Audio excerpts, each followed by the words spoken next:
Benjamin Jeberman. Masyadong pakialamero ang gagong yan. Ang gusto ni Amo, mailigpit na yang si Benjamin Jeberman sa loob ng 5 araw, malinis at walang paltos. Alam mo, hindi ka pa rin nagbabago.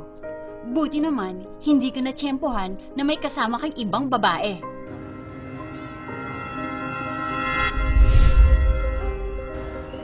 Hindi nga ako mauwi eh. Sigurado ako nagsumbong na si Lisel. Paano ko harapin ang pamilya? Sir, wait! Doktor, ha? Di mo na ba ako kakasapin? Bakit? Masama na bang magpakatotoo ka sa sarili ko? Ha? Sa'yo? Alam ko na mataas ang katungkulan ninyong mag-asawa. Pero sana naman po hindi ganito yung pagtrato ninyo sa aming mga maliliit. Wala kaming nararamdaman, kami mga nangangailangan. Uy! Nurse! Nurse! Ayaw ko pero hindi ko pinagbibili ang katawan ko, Francis. Nangyari lahat sa atin at nabuhay ito dahil naniniwala akong mahal mo ko. Di ka ba nalulungkot dyan sa inyo? Laki ng bahay mo pero mag-isa ka lang nakatira dyan.